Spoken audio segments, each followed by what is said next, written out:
And so with that thrust of social action, we want to ensure that our voters are informed in our communities, that they have voting plans, that they understand who their candidates are and how their candidates can represent them in the issues. We are not organization. We want to ensure that we address things like voter apathy, making sure that voters who have any barriers to them getting out to vote, those barriers are addressed. And we also want to ensure that we're giving people information where they can go that is trusted, reliable, credible information. And we partner with organizations such as those that have been before you to make sure that we're doing our part to ensure that our community members are informed constituents.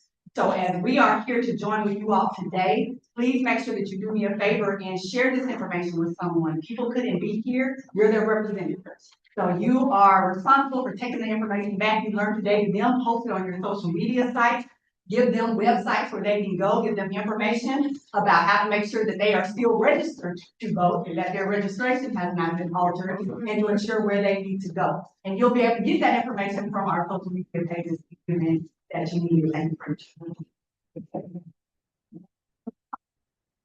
Before we get to, we just want to let you all know that we will be hosting an event tomorrow, which is on Zoom at 6 p.m. All candidates have been invited. And this was because a lot of people may have not been able to come to our candidate forums. We've had about 4 forums. All forums have been focused on social justice and criminal justice, which is issues a lot of candidates tend to forget about. If you weren't able to attend those, we're giving the candidates one last opportunity to join us on Zoom for about 30 minutes to give a 3-minute pitch. Several candidates have already registered. If you're a candidate in this room, even if you are not in Columbus and you're one of these state candidates, scan the QR code or go to our website to sign up to do your 3-minute pitch for your vote. Like Bree said, want to earn the vote. And you'll have 3 minutes to talk about what your platform is about. But one of the priorities that we're asking you is that one of your priorities needs to be a criminal justice or a social justice priority. So please welcome, register to attend that. And on the 2nd, the same space, I know it's spring break, but because spring break campaigns ain't stopping. And we have asked the school board candidates to come out.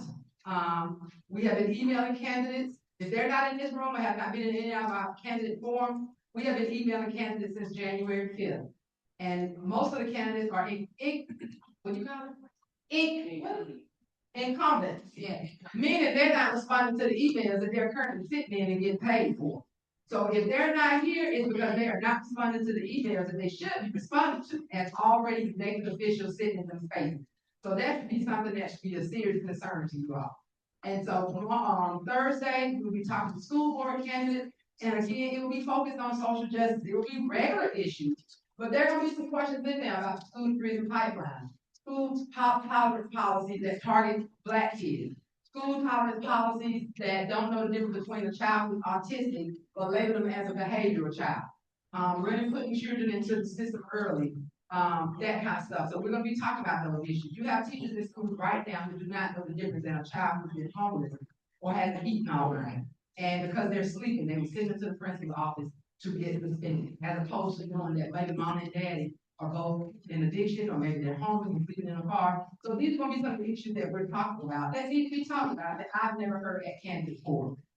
So please join us there. Where is that going to be located? That's going to be in the same space this Thursday the 2nd at 5:30. Also, for those of you who are voting, you may not know, but there is a new postmark room. This is going to take effect last in December. So if you're trying to get paid the bills, pay the taxes, child support payments, and it's also going to impact ballots, they changed the postmark room in December. So when you would go and put your mail-in posting in the mail-in blue box on Monday, it's postmarked for Monday, it may not be postmarked now for 3 to 4 days. So if you're trying to send your voter ballot, please put it in the mail the week before. Put your rent in the mail the week before, because it will be considered late. So this basically just telling you that the old way, it was postmarked that same day. Now it's no longer going to be that way. If you're trying to meet something that will charge you based on your postmark, you need to get in your car, go to the nearest post office, go inside, and request that they give you a hand stamp for your postmark date. So the deadline to register to vote is April 20th. Early vote starts April 27th through May 15th, and election day is May 19th. And to be honest with you all, with so much stuff going on with locations closing and people trying to play these little funny games and politics, please, if you can, don't vote during early voting where you have less chance. And these are just some more of the dates, and they should be in your seat as well. And if you need to, go online to your My Voter page to check your status. Also, you can register to vote if you have a felony, as long as you're not on probation. And that's even if you still owe fines, fees, or restitution. And do not vote, do not register to vote if you're currently on probation, because that's another 10 years in prison. Or parole. Okay? And if you did sign up, we will send you a copy of this presentation as well, okay? And this is just a quick through. Your Columbus Mayor's Office, again, you all received this if you signed in and put your email down. Here are your 6 council members, and in that link, all the links are clickable for you to know how to reach them, their emails, and everything. And we sure all these people on this panel today will be answering y'all emails, right? Right? Okay. And these are the school board members. And so right now, we're gonna go ahead and get started. This is what we got going on today. Mayoral candidates and city council districts 7 and 9. Are there any extra seats? Or you're gonna put some seats out for y'all? We're gonna get some volunteers to put some seats out for y'all. Extra seats in the back. Can we get a couple of guys to help get some seats out? Y'all can have my seat, thanks.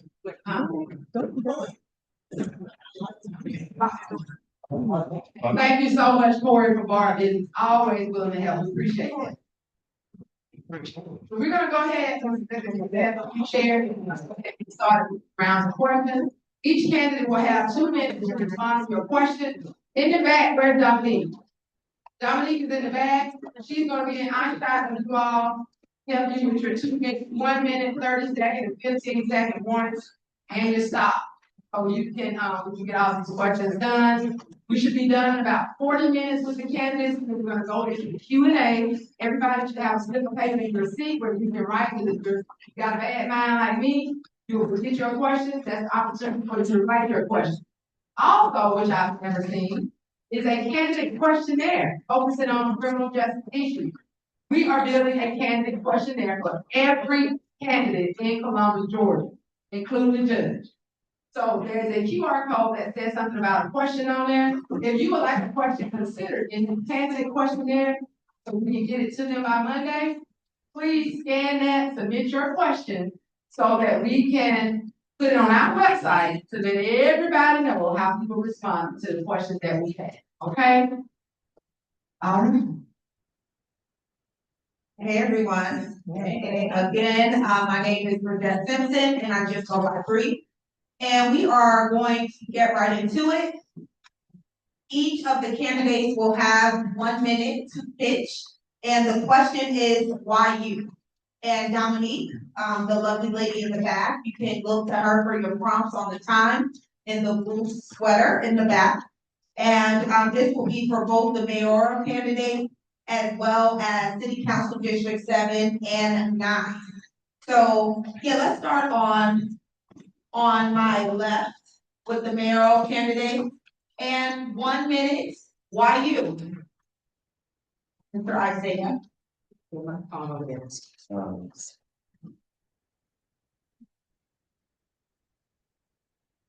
minute. 1 minute. I can share my mic. Would you like mine? Okay. So I'm Isaiah Hughley, and I'm running to be the 7th person here in Columbus, Georgia. Why me? Because experience matters. I'm ready to go to work for you day one. And so I'm gonna just say this because I have 1 minute.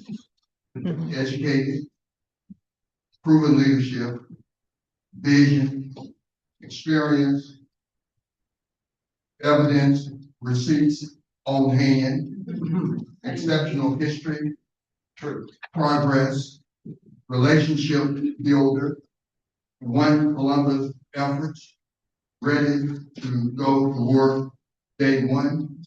And so I ask you, I can check the boxes, and your other candidates Check the box.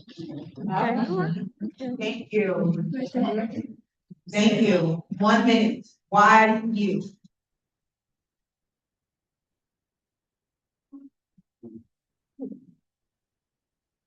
Why me? That's simple, because Columbus needs change. We've been doing the same thing for far too long. We've had the same people in position. They've been moved around the board like chess pieces. They're not even playing chess, they're playing checkers. Our city has been left behind for far too long. We have the entire side of our city that has been forgotten about. Everybody knows my campaign. Anybody that's seen my campaign knows exactly why I'm running. I'm running for the people who feel that their voice is not heard. I'm running for the people that feel like they cannot get actions taken on their behalf. I cannot tell you how many phone calls I feel today trying to help people and members of our community. Can our elected officials and other candidates say that? Okay, thank you. Madam, why you? Hello, Dr. Jackie Ryan. And so I'll start off with that I'm a person who has also seen the concerned citizens. The concerned citizens where we too are sharing the meetings in between the meetings after the meetings, the meetings that didn't happen, all without that. And that's not okay. And so I'm a person that stepped up. I'm a person that said yes when others shame people to not run. I'm a person that says, okay, we can do it because we do need to put action into place. And so I have a PhD in leadership, and I've worked with CEOs and senior executive leaders all across the United States, training organizations to actually have more collaborative leadership. And that is exactly what I'll be bringing to the conference. Thank you. To the lovely lady on my right, why you?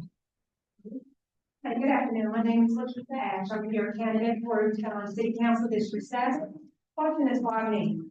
First of all, I'm a firm believer is if you see a problem and you have the ability the ability for a solution, you have the responsibility to step up. So my candidacy did not start on March 2nd when I did my qualification. I live in District 7. I work in District 7. I have built relationships over and over again in District 7. So it's not just I'm running for a position or a title. District 7 deserves a leader who's committed, who's accountable, who's accessible. And I feel like I am that leader for that.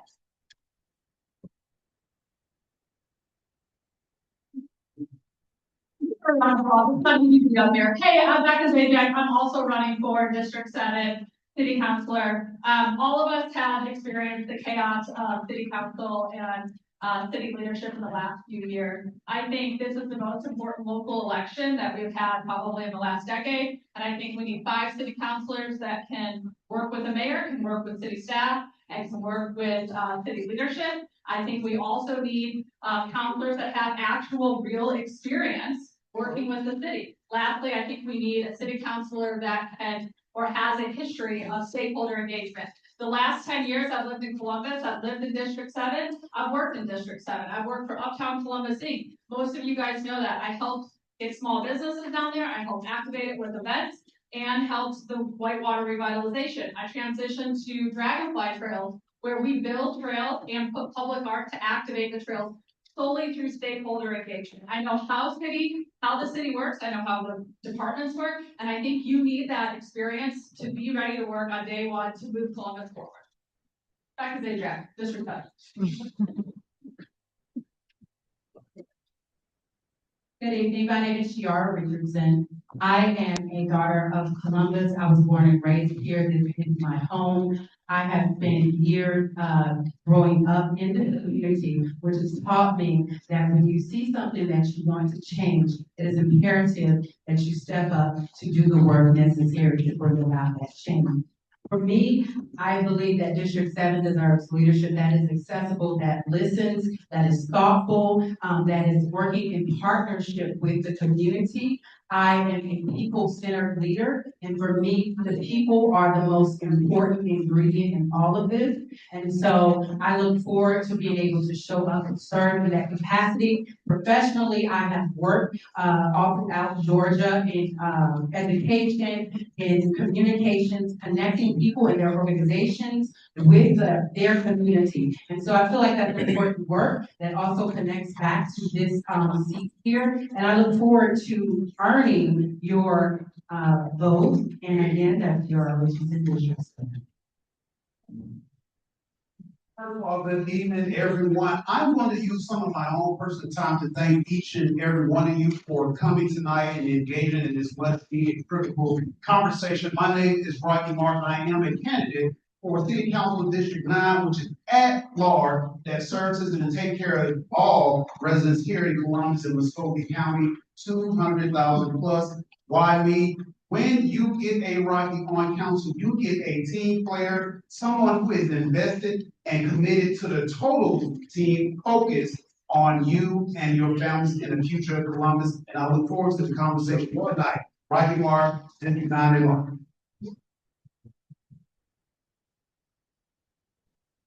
Good evening, family. Good evening. I'm Dr. Kathy Cook, District 9 at-large candidate, and I am rooted in Columbus, and Columbus is in my blood. I grew up right down the street here, Foxwood, and this used to be Columbus Square Mall. And while our city has made a lot of progress, we still have a lot of work to do. And I believe that what we need is servant leaders. And I have been serving people for at least 28 years during my practice of dentistry. I gave 10 years of my life to the military. I'm a veteran, I'm a mother, I'm a grandmother. And what I believe the city needs is someone who's gonna put people over politics, to really listen to what needs to happen and to render solutions that are people focused. We need safer neighborhoods, we need better paying jobs, we need affordable housing so we can really push economic development. We have a lot of things that we need to do together as a community, and I'd like to help bring people together to render those solutions. I need your support and I need your vote. Kathy Cook, District 9. Thank you. Good evening, everyone. I'm Dr. John D. Van Dorn, and why me? There are two simple reasons. Number one, the number one problem in Columbus is a lack of trust. Trust is badly frayed within our community. You're building more silos between the community and city council on things like data centers and criminal and social justice, and between the council and our public servants. I have a plan to bridge those divides. It's a concrete plan that I will start to enact on day one. Number two, I have a unique combination of both practical and academic knowledge. I have a PhD in political science and policy. I have studied politics around the world. I'm keen to bring those best practices back to Columbus. I also have diplomatic skills. I served with the UN ambassador. I could go on, but I have the skill set. I have 20 years of practical political experience. That I have been here in Columbus as a native of Columbus. I know this place, north, south, east, and west, and I am eager and ready to go to work for you, for criminal, for social justice, and for shared abundance. John Van Dorn, at large, District 9. Good evening, thank you all for being here. My name is John Anchor, and I'm City Council District 9. I'd like to continue serving you. I've been an intermediate counselor for the last several months. We've started change, we've got to keep change. The reason I think it's made why us together is because I came to this town 33 years ago with my wife, my kids were born here, and I was a business employee. I started our own company together. Today we have 4 plants, 3 of them are on City Road on 13th Street, 200 employees. We talk about social justice all the time. And I hope I get opportunities to share personal stories. And the reason that experience matters is in my experience isn't in books, it's on the plant floor, boots on the floor. And so I have experience with my pains as a business owner, trying to get business done. I'm trying to help make changes for the most people, and inflicting positive change, not a fun word, change, or please, I ask for your vote time.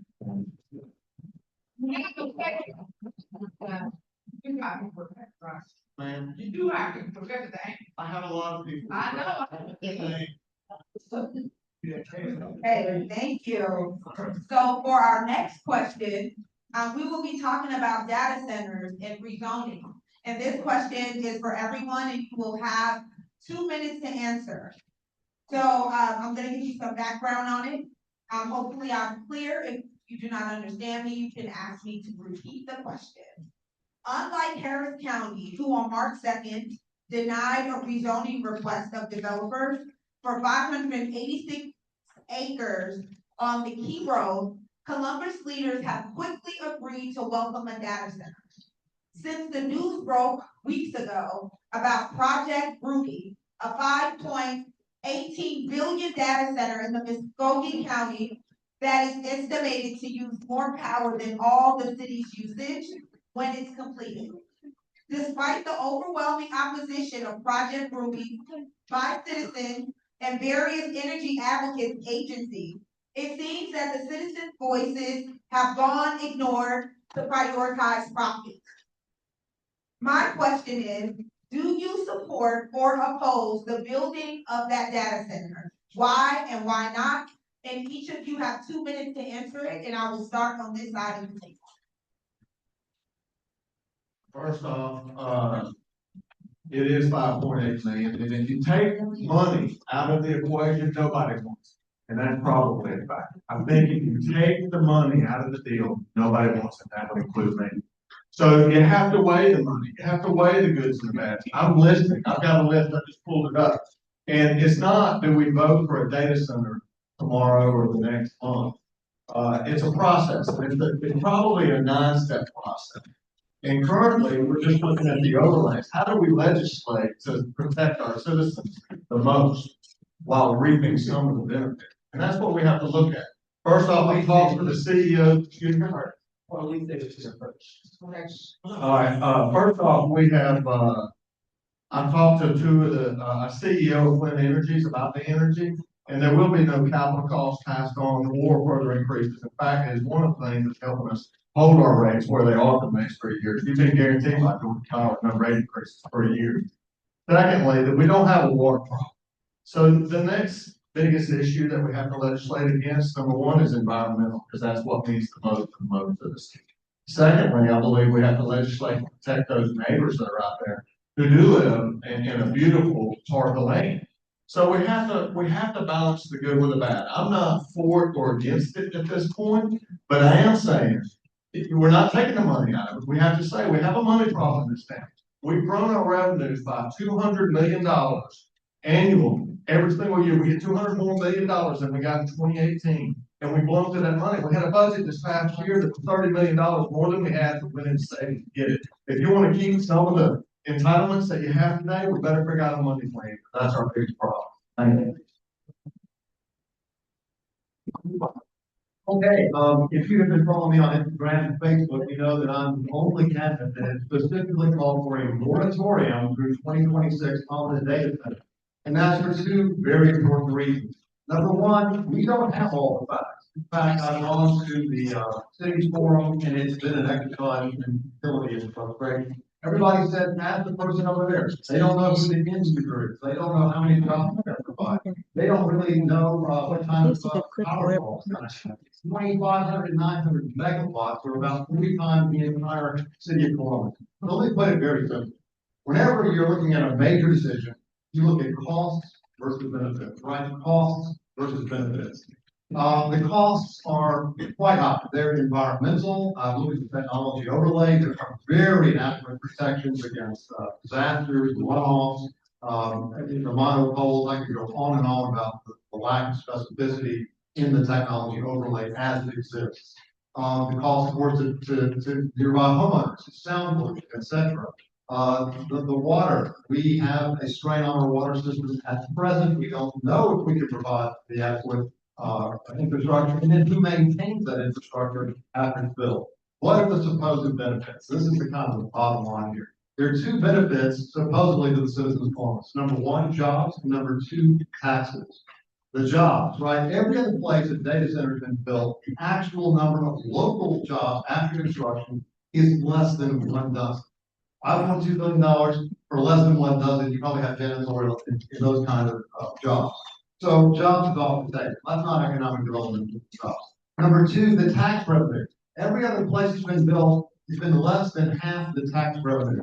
with the property tax abatement in the state of Georgia, we can expect maybe 25 million for a couple of years, and then with the write down to, the depreciation, virtually no taxes. So when you look at the cost versus benefits, that's why we need a moratorium right now. Thank you. Hello again, family. I got more questions than I have answers. And I think we all need to be asking a lot of questions, get your questions answered. The reality is this, there's still a lot of information that we need to gather before we can make an informed decision. Anytime that I'm researching or anytime that I want to make a decision, I want to learn everything that I can about it first. If you're a patient of mine and you come to me for the first time, I'm gonna do a comprehensive exam, I'm gonna take an x-ray of every single one of your teeth, I'm gonna put a plan together and then prioritize it. But with this, I don't have enough information. Not enough information to form a decision for or against. So right now, I'm neutral because I need more information and I think the citizens of Columbus do too. It's a big decision. And we all need to be leaning forward, listening and looking and diligently seeking the answers to our questions. So I'm not gonna pretend like I have the answers because I don't. But I am in the same rooms with you with the same general concerns, and I hope that our city, our leaders make the best decision for us once we get the answers to all of our questions. I don't need that next minute. That's my answer.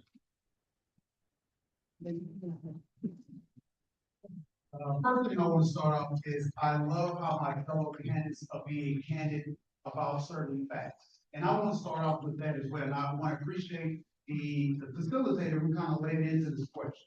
The first thing is, want to be facts over fiction, facts over feelings. Because regardless if you like it or not, let's discuss and talk about the facts.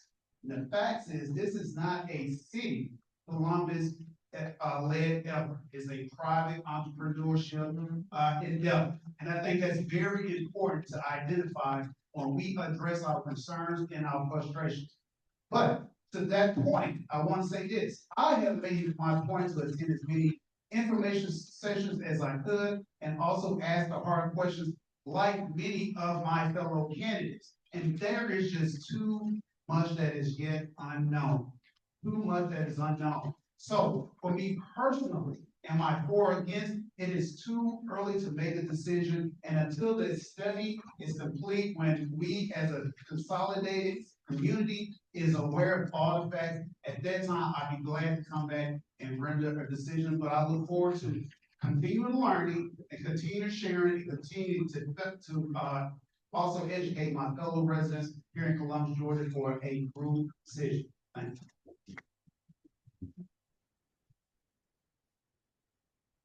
Well, I have been to a majority of the data center forums. I've asked very poignant questions to get minimum answer, right? So I'm a person, as I said to Development Authority, is I think part of the disconnect for people is you're giving me a slice of pie, and you're not letting me see what the whole pie looks like, so I can decide whether or not I want it. I also think about what my grandma used to say when she said, all money ain't good money. Right. So if our foundation of doing this is the taxes, the revenue, what about, again, the people? And what are the people saying? The people that actually live near there. But also, I think there's a conversation that we're also not having, is that my understanding, and if I'm wrong, please correct me, but the state of Georgia already has over 100 data centers, with more data centers being built as we speak. So we're not talking about the larger implications for our power and for our water, because we're not the only people that use the Chattahoochee. So I think that's a serious lens that we're neglecting to look at and to understand, because yes, we're talking about one, pulling power, one, pulling water. But what does that look like when it's all happening in sync? And so if I had to give an answer on today with the information that I have, the information that I've looked into myself, and from the information that has been provided via the forms, the many forms, then my answer would be I could not support any bill.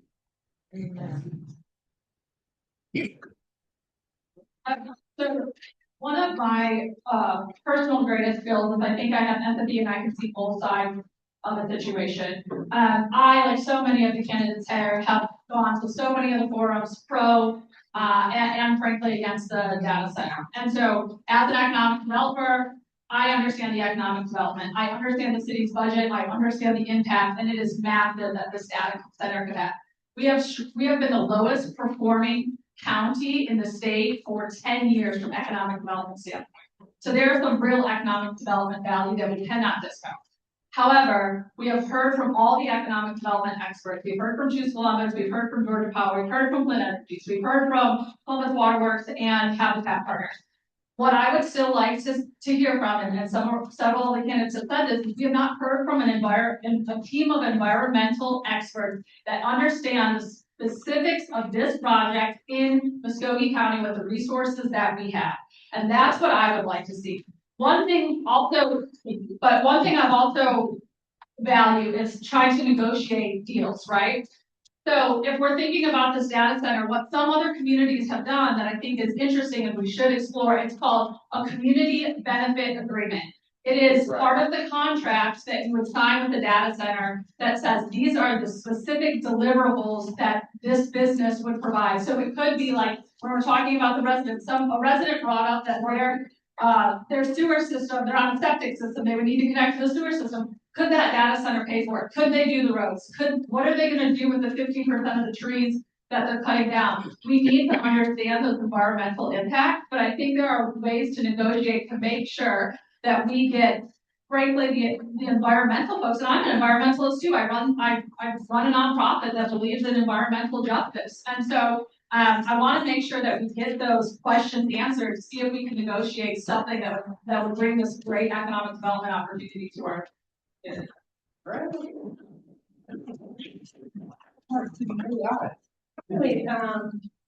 like most of my fellow candidates here stated, that it's not something that you can just go out and say, hey, I'm for this or I'm against it. I would not be able to make that decision on today whether I'm for it or against it.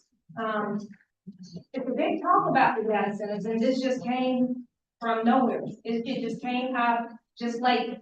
But nobody mentioned that we do have data centers right here in Columbus, in District 7, that, no one's talked about. Anybody can correct me if I'm wrong, but we do have data centers right here or have data centers right here in the Not, but I'm just saying, we have a lower scale data center right here in. Wonderful. If we can keep the questions to the end for Q&A, just so we can move for the sake of time, that would be really appreciated. I really feel like we do need more education on this, and whatever decision that is made, it would have to be made to reflect the voices of our community, of our people. It's nothing that we can just sit here. I don't want to have that decision just to be able to set up and say, I'm for this, because it's gonna make the city money, or I'm against this because of, our power bills will increase, or the water bill, or whatever. I think we need to have all voices included in this decision. Thank you. I will re-ask the question again, for the mayoral side. Do you support or oppose the building of the data center? Why or why not? And you have 2 minutes. I can firmly say no. I do not support it. And so I'm like John. I'm the only candidate who stood up, who actually said something and went forward. I for open record.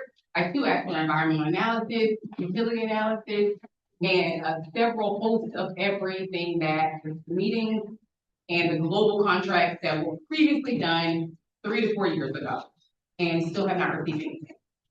Besides that, our city, besides the infrastructure, our average household is only about $59,000. We have a lot of people on fixed income. So we're talking about power bill increases. We're talking about water bill increases. They don't have income increases. So like the math does not match. When I say I truly stand for the people, I truly stand for the people. And that means that we're not lining pockets. We're not doing any more backdoor deals. Like this is not okay. Like it literally is, you have the structure of our family units who are living in poverty. You have homelessness unaddressed for years. You have mental health unaddressed for years. You have only a one-sided project. A data center? No, it needs to be on a back list.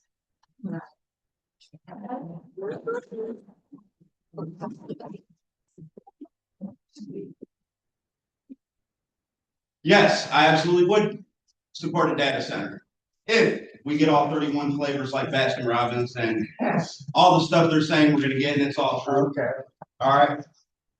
It's not, because we do not have enough data on these data centers. So this specific style that they want to make, it's relatively new. It's not like the one they have out in Memphis where it's burning all the fuel and everything else. So we're comparing this data center to other data centers that we currently have out there.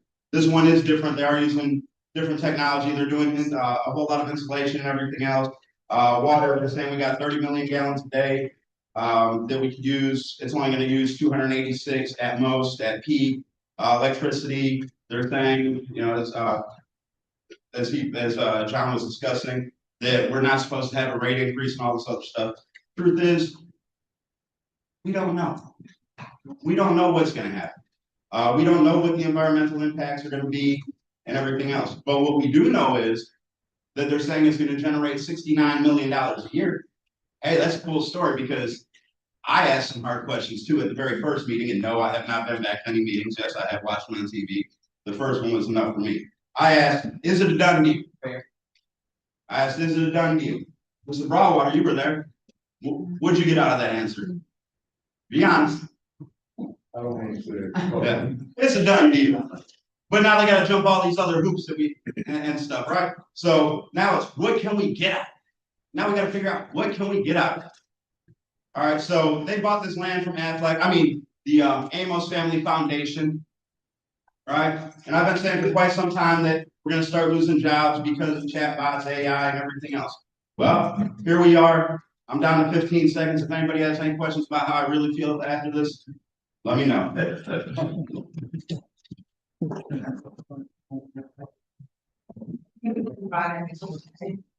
I'll call you first. I simply do not have all the facts. And so I don't know enough to be for or against. The only thing that I do know, if I was still city manager, it would be my fault. I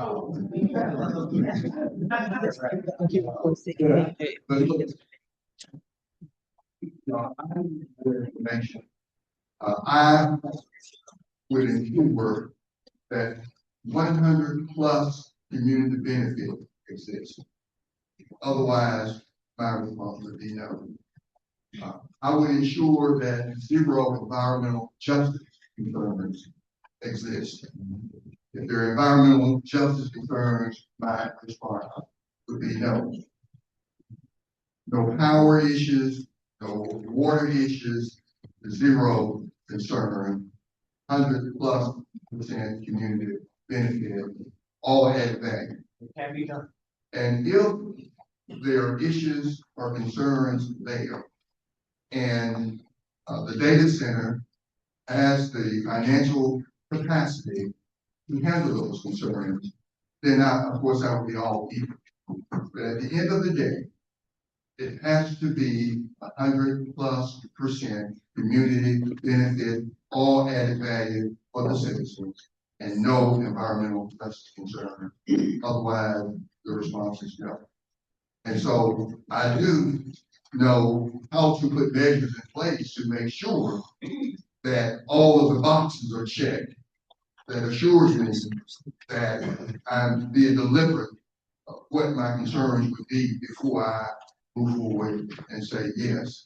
And where I city manager, I will make sure that before that project came forward to the council, that I would have done all of those things to make sure 0 environmental concerns. In your package, if you have it, we took a lot of time to give you some resources on data center. The majority is why you shouldn't, what's bad about it, but on the back, there's some resources There is one that says you support data centers, but there is a package, 8-sheet package that's stapled together in your package that you can read to talk a little bit more about data centers. Okay, wonderful. Ask my colleague.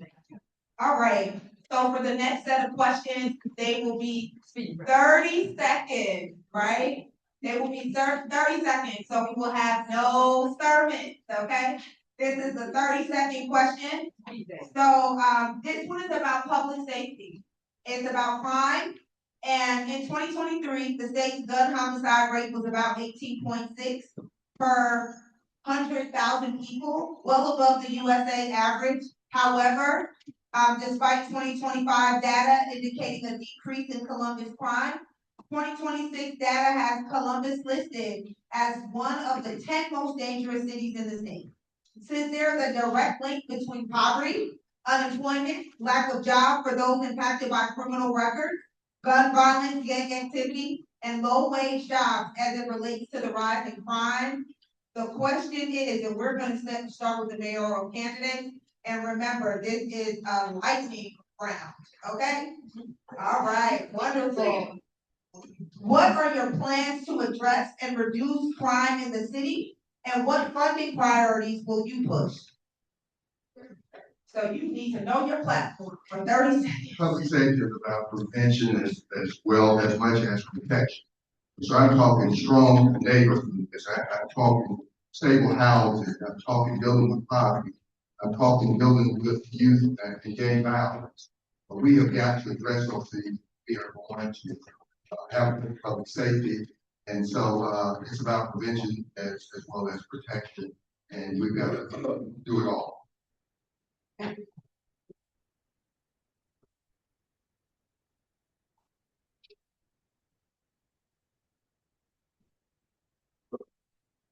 So 30 seconds, prevention first, right? So my whole campaign runs off of my motto, for our kids, for our future, for Columbus, right? Prevention really starts with our kids, with our youth, when they're young, with mentorship programs, opportunities, trades, sports, rec centers. That's what we need to start investing in, instead of investing in crime when it's too late. Data-driven policy and transparency, in-depth analysis of the actual numbers, because a lot. You can finish out your sentence. And that's All right, so if you take a look at the data that CPD provides, right? So your aggravated assaults, for example, they're all lumped together. Well, if somebody stabs somebody else with a spoon, that can be considered a weapon. If it does damage, it can be an aggravated assault.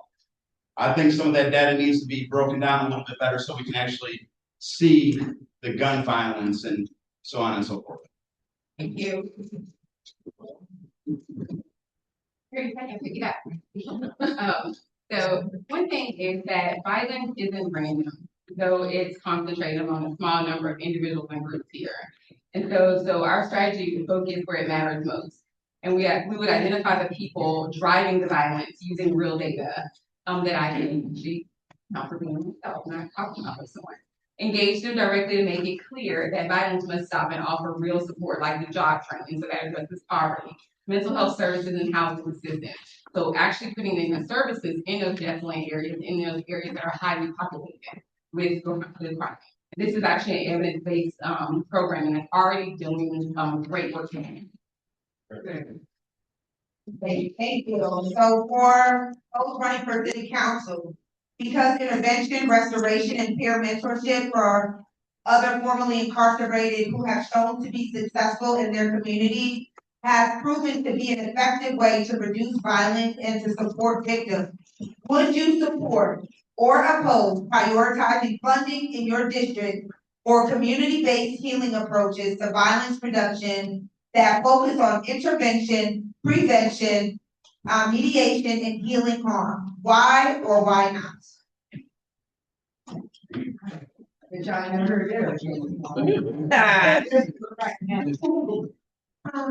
Pretty much, I do support prevention programs. I would definitely support prevention programs as a total, and I'm sorry, it was a long question, so. Yes, it's ultimately, would you support prevention, intervention, mediation, and healing harm. Program that's not locking up. I definitely support those type of programs. Number one, because we need something other than our jails, number one, already overcrowded. So we have this problem where we lock people up and then they turn around, sit on, papers or sit on court papers until it's time, years, maybe months before they even get a court date. It's stop. The short answer is yes, I will, support those programs. And just so y'all know, if y'all are interrupted, I am pausing in between as well, so y'all have y'all full time. Thank you. Thank you. I'm gonna be quick. So yes, absolutely. But I think it's threefold. One, it's youth initiative. So stuff in the community before people are even thinking about doing violence or getting engaged. How do we get these kids activated with something besides finding ownership in a gang? Two, if you are in a gang, can we get interceptors? I've heard of this working in Columbus and elsewhere. Three, folks who are in the jail, let's give them some job training when they're in there. Right now, there's a welding program and there's a laundry list of people waiting to be on that welding program. So that way, when they get out, they have an actual skill that they can get a job with, and there's not an issue with recidivism as often. So yes, I am absolutely, for, holistic health of a community and addressing those needs. I think access, opportunity, and consistency is important, especially when we're talking about our youth, but also when we're talking about those who are returning to society. And yes, while there are those programs that are available while they are inside, we have to make sure that they are able to utilize those and get jobs that will adequately pay them so they can sustain themselves and their family when they enter into society. So I think that's important. So the short answer is yes, but let me tell you why. The main job of your city council is to approve a budget and manage that budget throughout the year. So that's the main thing. So the answer to the question is yes, I would be in support. It is time that our city reinvest and increase our investment in ourselves. And if you ever manage a budget for at home or work, if you don't budget for it, it doesn't happen. So there are many organizations in our city that are already doing the things that we're talking about. Housing, vocational, everything. So if you increase the investment, it gets done. Thanks.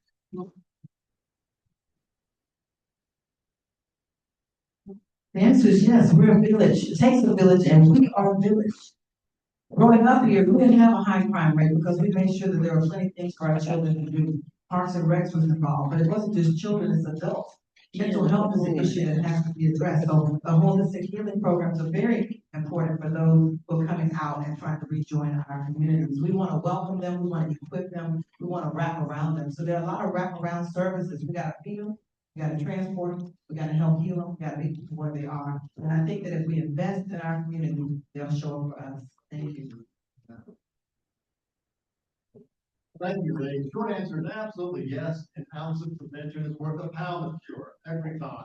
There are so many worthwhile programs that exist. What we need to use the power of city council to do is to coordinate among these magnificent programs that exist. We have a fantastic community reinvestment program. He is willing to work with Tabitha and other folks that I can talk about in the community to pull together these programs, make them shine. I have a holistic public safety, which, if you want to reduce crime, let's make gun-free zones if we can around parks and schools. Let's increase economic opportunities. Let's have enterprise funds, and I could go on. So that's it. I love hearing from Rocky, I agree. And I think strong neighborhoods, yes, I would help realign some of our funds, but you have to have a different approach to it. And we are receiving hundreds of millions of dollars every year, more money than we got in 2018. Strong neighborhoods come from affordability. When you raise property taxes to the hill 52% over the last 4 years, rents go up, and that affects inmates who are trying to come out and transition. And this is how we help. We killed the midnight basketball program that was so effective. There were reasons why it died, but it was a good program. I love the art of work. We got to get people back. Thank you. Okay, and I don't know if y'all can hear me now. I don't need a microphone. But, we're gonna, some of the things that we actually had at the beginning, we are gonna cut through, that's why we're going to speed rounds, we won't have time to go through all of them, but I can promise you, all these questions will be in those candidates, questionnaire. So, but I do appreciate that, but I did want to just do a clarification, I know, Becca spoke on it. Which I am wearing this shirt, and it's gonna be an issue I've been bringing to Columbus for about 7 years now, and it gives me a hard time using incarcerated labor. The problem is they are doing that in the jail, Professor, but you know what happens? They work in there for 5 years, 10 years, whether it's doing trash, doing hair, doing welding, they're working on mechanic on them cars, and you know what happens when they get out? They tell them they can't hire because they got to help, but they have used them for free for years. And several years ago, I had to be on Skip about it, talking about the city saved $18 million. And John said itself, prevention, whatever you say about prevention and the cure. You say you saved $18 million by using incarcerated labor, that means nothing. If it's high crime, you paying more for that with the crime. So if you get folks jobs that you're using them for free and get rid of, you can't say it ain't done. Out of all 159 counties in the state of Georgia, Columbus turns out the most slaves. Over 600 people are being used as slaves, taking jobs away from folks in the community that people in the community could have. And just because somebody has a felony record, like me, 2 degrees, working on a doctorate, 3 businesses, doing this shit, you don't want to give us opportunity. I'm sorry. You want to give us opportunity because we have felony records. But in fact, we are the hardest working people because we have a job. We don't show up early. We don't stay late. We ain't gonna leave you the first time somebody else offers us 50 cents more. So the reason Columbus has a crime problem is because the chamber and folks are not taking the time to try to recruit Kumo. Kumo don't even hire people with records. Stop recruiting companies here that will not hire people. You need to get these folks jobs. You cannot expect city laws to be followed if you are not giving people opportunity to take care of themselves. They're gonna steal it, they got to do it. And you can't call these folks to do it. So I just have to say it. But all Yeah, so there's actually a, like an 18-wheeler that comes next to the jail, and they get job training to become welders and other, like, I think they're trying to expand into the country. I think it's 10 incarcerated folks right now, which is obviously there's way more that want to do it, but this is actually training while they are incarcerated so that when they get out, they have the ability to start their own business if they can't get hired. Okay. Not that your point is not very, very, very. Okay, because I'm coming for it. But I right now am working to change the state law that currently legalizes slavery if a person is convicted of a crime. It has to be approved. It's not a regular bill. The state constitution has been changed, and I'm coming forward to change it. Because that incentivizes people to lock folks up. If you really lock them up for money, you'll lock them up. A woman who goes into a grocery store and steals a pack of chicken and peppers has no business, like in Muscogee County, 2018, got sentenced right there in Muscogee County Court to 3 years in prison because she stole a pack of chicken and peppers when you should have been giving that woman some peppers and some chicken. So one quick question, all it needs is a yes or no. And then please, let me give you a question right quick. I didn't use that one. If you elected city council, if you elected mayor, I need to know that when I come to you in 6 months, not only about making people with criminal records a protected class, so that we can stop getting discriminated in housing. We got children we got to take care of too. We need housing like everybody else. You need to know not only with just protected class, because you know there are a protected class. You can't discriminate against age, gender, sex. We want to make people who are formerly incarcerated a protected class. And we need to stop all of this incarcerated labor being stopped. And yeah, you did good by stopping the trash people, but you said, you know what to me it meant? We don't want to pay them, so we'll just get us a truck with some arms to do it instead of paying them folks. So my question to you all, I need a yes and a yes for 2 questions. Do you support take the class for people who are meaning landlords, employees cannot be if they trying to apply for a job in a bank and they don't rob something like that? I understand. But I'm talking about no reason at all they got to tell you. Will you support Columbus being a city? Atlanta's already done.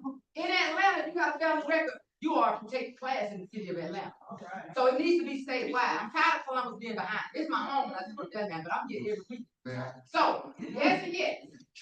Will you protect, will you support and protect the class? And will you work on ending incarcerated labor? So that, yes or no? That's right. Well, Yeah. first, I want to make back up to bring the welding offered by Columbus Technical College and asking on it forward. Excellent program, and we have graduated on a regular basis who are at the Muscogee County Prison, who are certified welders, and I think that's next program. But let me just speak to the city of Columbus. The one thing we did some years back, we banned the box on your application. And what that means, if you don't know, banning the box means we do not ask that. We do not ask the question when you apply for a job. You do not ask if you have a felony.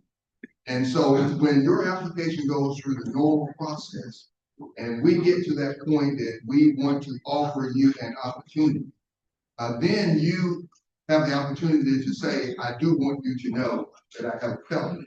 Well, making that known is not going to keep you getting a job. We have what we call a felony hire. I've been sitting on the felony hire committee for more than 7 years. And we have never turned down a department head bringing a convicted felon forward to get a job in the city of Columbus. And if you don't know about that, I do want you to know that. Okay. So that, I know about it. Yes or yes. And what we're gonna do is too, I wanna make sure, because I wanna make sure everybody's fair, so I didn't, and that was, I apologize for letting I say jump, I don't want nobody to feel favoritism. So, but that's my apologies on my habit. I get heated about this, y'all. So I just need a yes and a yes. A yes and a yes, protected class, ending incarcerated labor. And yes, we do have a ban the box across the state of Georgia, but that's only for state jobs. Get out of prison, we ain't trying to apply it state. We just want to get down here at KFC. We just want to get down here. Yes. So I just want to make that very clear. Also, can we refrain from using the term prisoner, inmate, convict? We are people first. And I think that's why a lot of the laws are made the way they are, because they're seeing us as criminals. They're saying, I am Walisha, an entrepreneur. I am Walisha, a leader. So when you start seeing people as people, it allows folks to be able to feel like they're in community. You know what? I may throw a little trash out my window sometimes, don't get my own. People say they'll keep getting though to break into somebody's house, they'll do it in their own community. So you want folks to love where they live in. Yes and yes. All right, call out. Protected class and supported ended incarcerated labor. Yeah. Yeah. All right. See?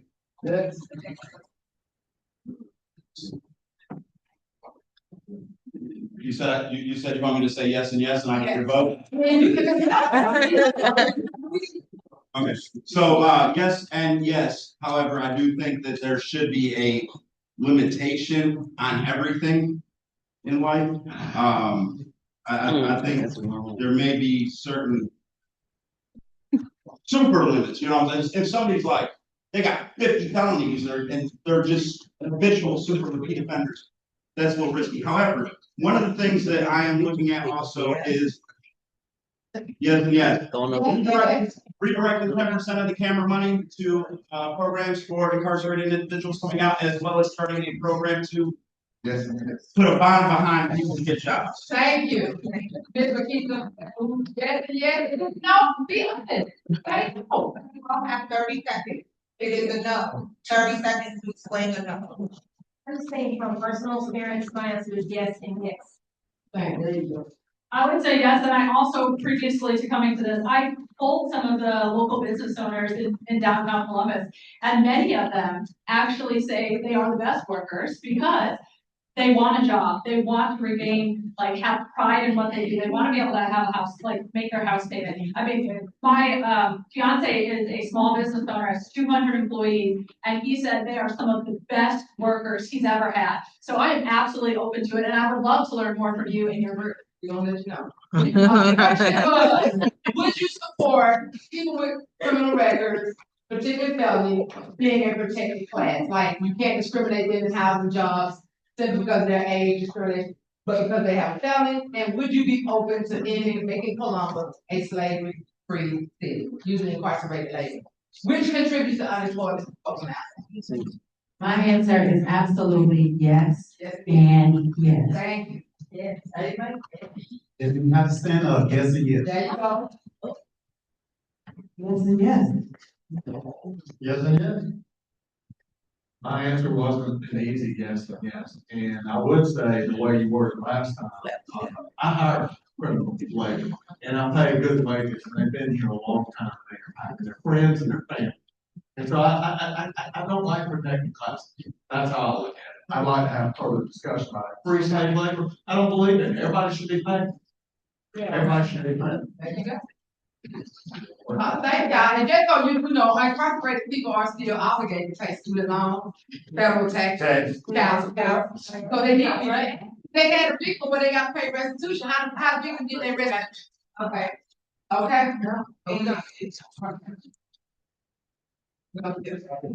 Okay, so we're gonna go to job and unemployment, so we're gonna go straight to the question. And again, these questions will be shared with you. All of these will be shared with you. And if there's any other questions, we will collect your questions and answer them. We are short of time. So, I wanna also name that protected classes does not enable somebody to get any special privileges. No one is trying to get a jump to the top of the line. When we passed the protected class ordinance in the city of Atlanta and also in 7 different locations throughout the country. And currently we have 16 campaigns throughout 16 states in the country right now, because people have an immutable characteristic. You can't ever get rid of your criminal conviction. It does not matter. It can be blocked, it can be covered, it can be whatever, but people will get to it. Because why? Because there's a background check and they never erase them. So all we want is access to humanity. That's it, say it with me. Access to humanity. Access to humanity. Humanity. That's it. That's the reason why we want to be a protected class. So as mayor, what priorities do you have, if any, to support higher wages, reduce unemployment, recruit higher paying employers, including those who will hire people who have convictions? How long? And you have 30 seconds. This is the speed round. It's a serious 30 seconds. Yeah, we have 30 seconds. You can start, and you can pass it to him, and we'll switch over. You can start, him. I think that Columbus has some of the best counties right here, and that's incarcerated people coming out, as well as those who are not incarcerated. Some of our best county is right here, as well as some of our best businesses, our small businesses. We don't do enough cross collaboration. If we can just talk to one another and share what we have and creatively do that, then that's our jobs. A lot of small businesses have left because they haven't been able to pay their own lease because of taxes. So when taxes are up, we basically tell everyone. So the talent is here, the city is already here. Thank you. Next. That's a lot for 30 seconds. So bring medium and large companies here, because currently small businesses eat up a lot of the taxes. That's going to create some new jobs. As I was saying earlier, I would also back incarcerated personnel getting out with a bond if they qualify for the program for employment, where we would say, hey, we're going to back this individual with $5,000 if you hire them, as well as 10% of the camera money, because no, I do not support taking the cameras all the way out. 10% of that money going to the jails for programs as well. Thank you. I plan to, as mayor, increase our millage to choose Columbus and then have greater expectations from them. So we're going to support small business with small business grants, and that includes nonprofits, the arts, and all small businesses. But we've got to put more money in if we expect to get more. So we have to actually work with small businesses to infuse them with small grants, keep them flowing. Small business is big business. That's what makes Columbus go. Thank you. All right, 30 seconds. Any questions? like, definitely tapping into what we have in our communities already. Many people do have talent, whether they're, formally incarcerated or high up, what do you call them, formally incarcerated, just impacted or not, tap into those individuals.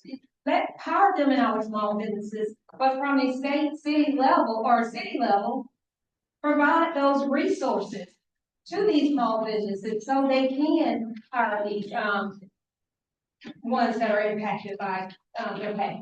Thank you. Can you repeat the question really quick? Absolutely. What priorities do you have, if any, to support higher wages, reduce unemployment, and recruit higher paying employers, including those who hire justice impacted people? Yeah, so 3 things when I think about economic development, specifically in District 7. 1, choose Columbus. Isaiah mentioned this, but really thinking we now have an organization fully invested in economic development. I think in District 7 specifically, there are lots of parcels, if you think about the Jim Blanchard Industrial Park, and manufacturing is our key. 2, we have Startup Columbus, but it's only located in downtown Columbus. I've spent so much time in South Columbus, and I've met some of the most innovative entrepreneurs, but they do not have the resources. I want satellite startups in different parts of the city besides downtown. And 3, Fort Benning just got named PAE, which is basically they are going to be the decision makers for lots of equipment, which means manufacturers and businesses are going to be moving to Columbus, and we have an opportunity to have some of those. Thank you. Sorry. So I think some of the important things to do would be to build up our workforce, which is providing more opportunity and access. Another thing is reducing the outsourced labor and hire locally. Columbus does a lot of outsourcing for construction jobs and things of that nature. We have people right here who can do that work. And also small business support, which again, providing access and resources so people can grow those businesses and be able to hire locally more. So thank you for the question. One thing that I have been, very in-depth in since I have lived here in Columbus is investment in special skills, special training. I serve on as a member of the crime prevention committee that's funds some of the programs that we have discussed tonight. So for a wage, one thing I will be a component and strong champion of is talent retention. For here in Columbus, Georgia, we have a lot of young people that leave the city once they graduate from college. I will be more likely to be a champion for programs that increase our end-to-end training from training to workforce. Thank you. Thank you. Repeat the question for me one more time, please. Okay, in a nutshell, do you have a plan to hire, higher wage jobs, to recruit higher paying employers, and to include those folks that hire justice impacted people? I think that if we're smart, we'll include everybody in trying to raise wages, because in a city that has one of the poorest zip codes in it, we've got to be intentional about how we manage it. We gotta make better paying jobs. We gotta have more affordable housing. We gotta make sure we include everybody, no matter what your caste is. And we need to make sure that we're wrapping around and meeting where they are. The key to economic development is bringing some higher paying jobs, but also making sure people can have a place to live. So yes, I'm in favor of that, but also with bringing everybody in and making sure, that they have everything that they need, no matter what their background is. Thank you. I am ready and able to travel globally. I speak several languages. I have the international connections to bring those medium and large businesses that provide thousands of jobs, not just a few, real economic development. We give a lot of our incentives to financial folks that have left. We need to bring back good old manufacturing here. And on the other end, small businesses. I'm working with a group in South Columbus. We have great entrepreneurs, just like Becca said. I'd like to see enterprise funds. We'd be glad to work with Sanford Bishop to bring those enterprise funds. In the city, we do not have a lot of budget. We have to go outside, we have to get grants, we have to get funds from all different levels in order to help those entrepreneurs get started, get them over the hump. That way we'll have a shared abundance. Okay, thank you. I might agree with the former city manager on the village for the economic development side, but overall, I would lower your village because affordable living means a lot of people getting out, and we've lost touch of that. I also want to take a little bit of time to say we haven't even talked about the new jail that's coming. We're 26 years behind a jail. And when we build this jail that they want, it's over $500 million. By the time we pay principal and interest, that's $900 million. That's your money, because it's in the rate. It's in the rate. And so you gotta realign the budget in order to do the things that all these people said they're going to do. Thank you. And while we're talking about that, my suggestion was to take some of the money away from the CDBG salary. Y'all see them salaries? $192,000 for the city attorney. It's split the pay dues. His manager make over $230,000. 50 of the people that work down there make over $100,000. So as far as I'm concerned, take 10,000 from each one of them folks. I know that's right.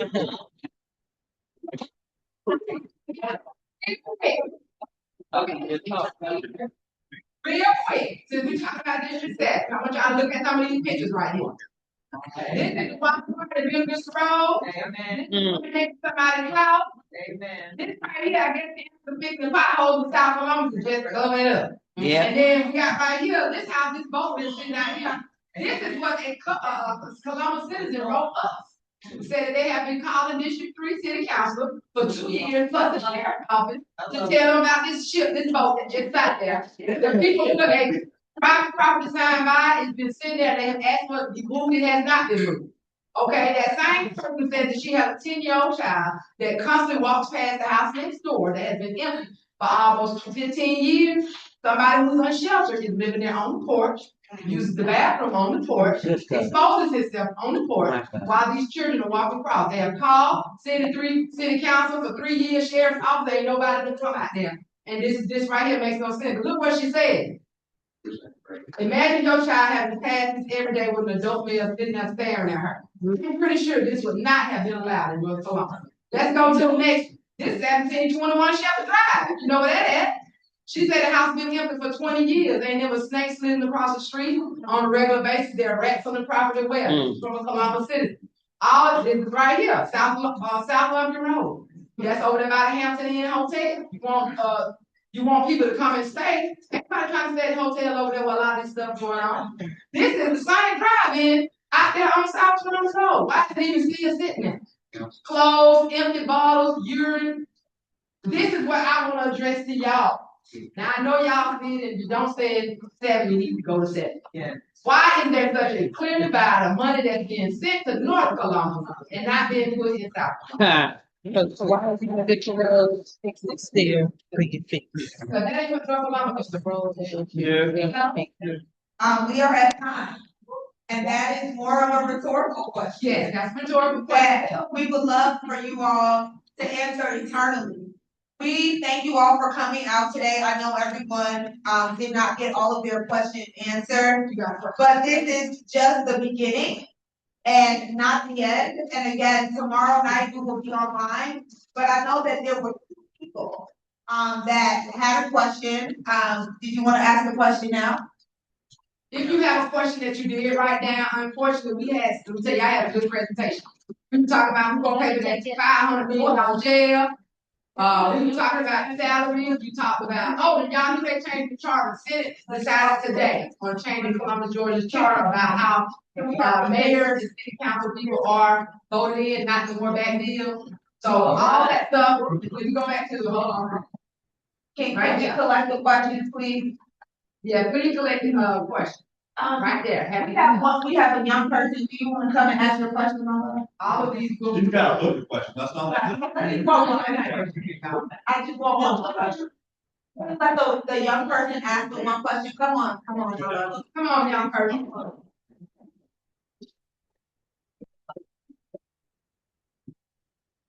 First question is gonna go to Mr. Steve Kelly. As for kids that will want to walk into special institutions and be the same for different trends, how would you want to follow those steps mentally and physically? You know, that's a great question, and I have a feeling I know what you're referring to, that you weren't very specific with it. I think a lot of it has to do with acknowledging that you need help. I think that's what a lot of it has to do with, acknowledging and actually being open to getting help and care. So I did a lot of years in the Army, did a lot of deployments and everything else. And I had childhood trauma offense, so I didn't. But I've come a very long way from here, from where I started, because there's a reason I joined the Army, and I started talking about the other day. But with a good group of people around you and be willing to change and open field. For